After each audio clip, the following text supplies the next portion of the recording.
నమస్తే don media news కి స్వాగతం. మెల్బోర్న్ లో గూడెం మహిళ హత్య కేసు హోమిసైడ్ స్క్వాడ్ చేతికి దర్యాప్తు. ఆస్ట్రేలియాలోని మెల్బోర్న్ లో తాడేపల్లి గూడెంకు చెందిన లావణ్య హత్య కేసు దర్యాప్తు కీలక దశకు చేరుకుంది. ఈ సంచలన కేసును విక్టోరియా పోలీసులు ప్రత్యేక హోమిసైడ్ స్క్వాడ్ కు అప్పగించినట్లు ఆస్ట్రేలియా మీడియా వెల్లడించింది.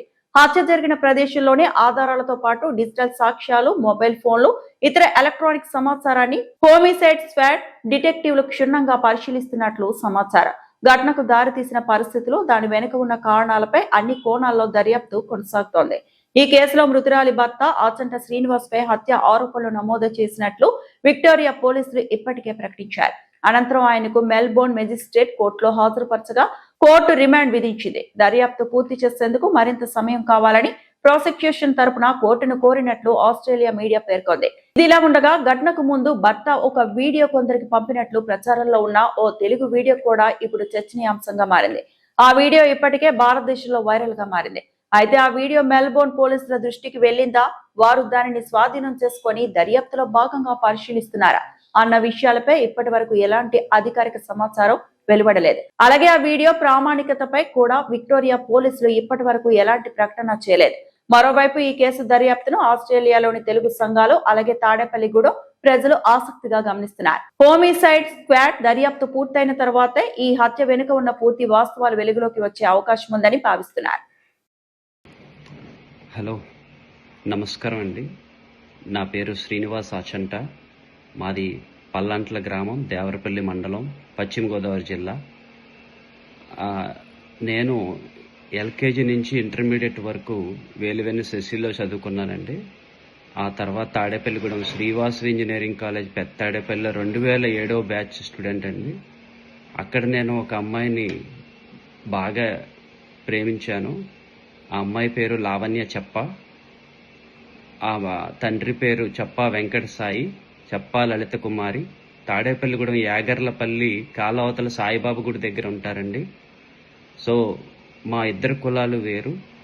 మేము చౌదరీసు, ఆ అమ్మాయి వెలమాసు. అయినా మా తల్లిదండ్రులు మా ప్రేమను అంగీకరించి మా పెళ్లికి ఒప్పుకున్నారు.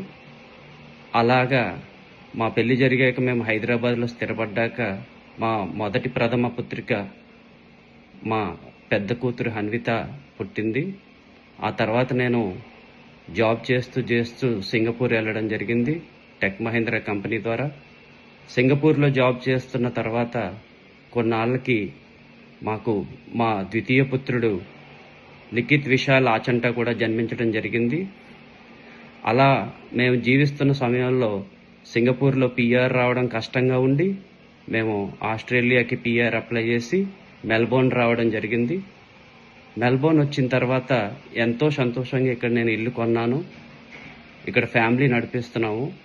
ఆ సమయంలో మాకు మా ఆవిడ యొక్క చిన్ననాటి స్నేహితులు పవన్, శ్రీకాంత్, కునపరెడ్డి, దీప్తి, వీళ్ళు సెయింట్ జోన్స్ స్కూల్ కుటుంబానికి చెందిన వాళ్ళండి. తాడేపల్లిగూడెంలో వీళ్ళు మాకు పరిచయం అవ్వడం జరిగింది. అలా మేము కొన్ని ట్రిప్పులకి మెల్బోర్న్లో అందరం ఫ్యామిలీస్గా వెళ్ళడం జరిగింది. ఇది 2025 నుంచి జరిగిందండి. వాళ్ళని మా వైఫ్ మా ఇంటికి కూడా పిలిచేది. సో మామూలుగా తాడేపల్లిగూడెం వాళ్ళు కదా, మనకు తెలిసిన వాళ్ళు అయి ఉంటారని చెప్పేసి అని వాళ్ళని ఇంటికి రావించడం జరిగింది. అలా వెళ్ళిపోతున్న సమయంలో ఎక్కడ ఏ అనుమానం రాలేదు. ఇప్పుడు 2026 ఈ కరెక్ట్గా జూన్ ఆఖరిన మా ఆవిడ నేను అతనితో ఎఫ్ఐఆర్ పెట్టుకున్నాను అని చెప్పడం జరిగింది. అదే సమయంలో అబ్బాయి కూడా వాళ్ళ ఇంట్లో వాళ్ళ ఆవిడ దీప్తికి కూడా చెప్పడం జరిగింది. మేము వెంటనే షాక్ అయ్యి ఏంటిదని చెప్పేసి అడగడం, చాలా ప్రయత్నించడం జరిగిందండి. వద్దు ఇలాంటివి, మనం ఏంటి అసలు, ఎక్కడి నుంచి వచ్చే మన కుటుంబం, 2 పిల్లల తల్లివి, 13 ఏళ్ల కూతురు ఉంది, 6 ఏళ్ల కొడుకున్నాడు, ఇలాంటి పనులు మంచివి కాదు, అలాంటి ఎఫ్ఐఆర్లు అవి మానేసి మనం మంచిగా ఉందాము అని చెప్పడం జరిగిందండి. కానీ అయినా మా ఆవిడ వినడం లేదు. ఫోన్ ఆపేసి వాట్సాప్లో అవి బ్లాక్ చేయమని చెప్పినా కానీ వినట్లేదు. మరి గత సెప్టెంబర్ నుంచి వీళ్ళ ఎఫ్ఐఆర్ నడిచిందండి. వీళ్ళు ఇప్పుడు చాలా గాఢంగా ప్రేమించుకుంటున్నారు. చూడండి, అసలు 20 ఏళ్ళు మేము కాపురం చేసాం, 2 పెద్ద పిల్లలు కన్నాం. మా ఆవిడ ఇలా చేసిందండి. ఇప్పుడు నేను ఏం చేయాలి? నాకు ఏమీ దిక్కు తోచట్లేదండి. ఏం చేయాలో ఏంటో. అందరిని ఎదిరించి పెళ్లి చేసుకుని కష్టపడి జీవితాన్ని ఇక్కడి వరకు నిర్మిస్తే మా ఆవిడ నాకు నమ్మక ద్రోహం చేసిందండి.